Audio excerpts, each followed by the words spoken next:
We'll put you in that. You just put it right inside you. Pull up there, right there, and just tighten the drawstring down. Don't worry, you got some ammo. Man, this is crazy, man. Hey, but I love it, man. It's all for a good cause, man. So let's make this thing happen. Let him up. Okay. Pull over. Yeah, so whenever he pulls over? Well, I don't have to pull over. I gotta wait for him to pull over. Right. Yeah. So it looks like he's pulling over. Alright. Doesn't matter how far away from it, doesn't really matter. You're good now. Here we go.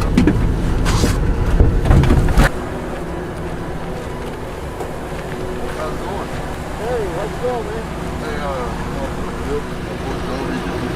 Hey, driving back there? No, I was trying to find my way. I'm looking at my map, and I'm not from around here. I was just trying to get my way to the airport. Do you have your license and registration on you? I wasn't driving crazy. I was trying to look at the map and just trying to get to the airport. Well, that's all I was doing. I'm like I said, I'm not from around here. I'm trying to get to the airport, and I was just trying to use my map and just trying to get there. No doubt. This is what make sure you get your license and registration. Is that a gun I see right there? Yeah. What the? Yeah. Sir, could you please get the hand on the steering wheel, please? Yeah. I need the radio for backup. Yeah. Are you?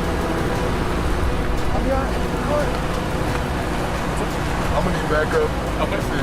Okay. All right. You got your backup. Sergeant Newman's your backup. Okay. Come on, man. Yeah, I got it. Really? Are you serious? Oh, man. Look at oh, wow, you can just let me go. I told you all I was doing was using the map. Yeah, man. Sir, put the gun down. Sir, I need you to put the gun down.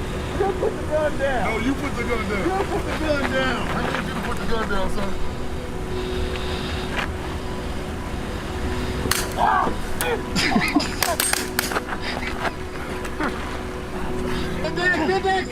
Sit back. Thumbs up. Thumbs up.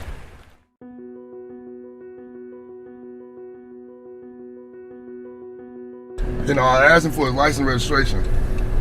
He didn't provide it. And then I look down and I see a piece. So I know right then as a cop, that's not supposed to be like that. Correct. Right? So I'm like, okay, he was evasive driving. And that's when I was like, I need backup.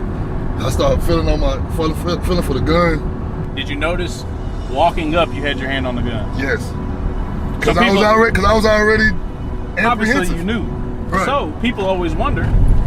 Now obviously if we had more time, we would have made it to where nothing would have happened. Right. So you would have got your heart rate up for nothing. Right. Always be aware, but always be in control. Right. It's not right for somebody to shoot at you, right? No. That's not common. Right. Okay. Well, as you're doing it, you're drawing your weapon. You're giving commands. Drop the weapon. Drop the weapon. Right.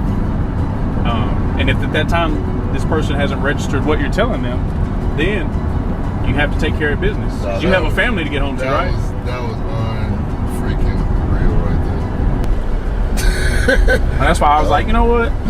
He can actually, just like when you said some of the questions your kids may have. Right. Okay. Well, what are they looking for in a traffic stop? Right. Now you can honestly say, well, I know what they're looking for, and here's how they would react to such. Because nothing is the same. Right. No two scenarios, no two calls, no two traffic stops are ever going to be the same. Right. And the scenario you just went through is not uncommon.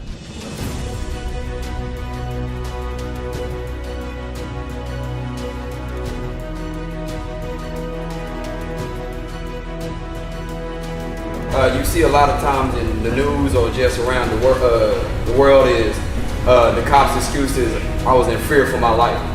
So what training do y'all get, or what resources do y'all get to take that fear away? Because I feel like that's like just the go-to excuse to get away with doing whatever you want to.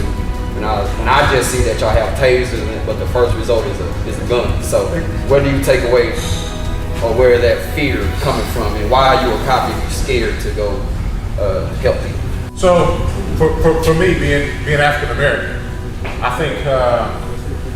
think as a whole, our department, I think we do pretty good as far as being culturally aware.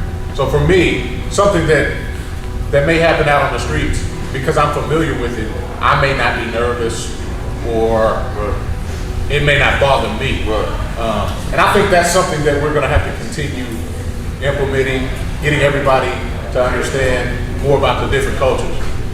Because for me, like I said, it's things that I get nervous about when I encounter on the street, but you probably would never know.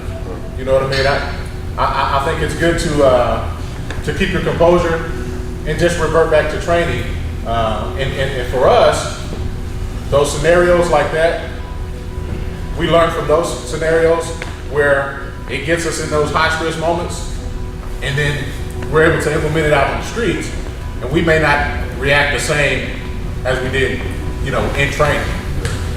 So as a whole, I can't answer that for everybody, but I know as a whole we need to continue to be more culturally diverse and learn more about different cultures, because I know that is a problem.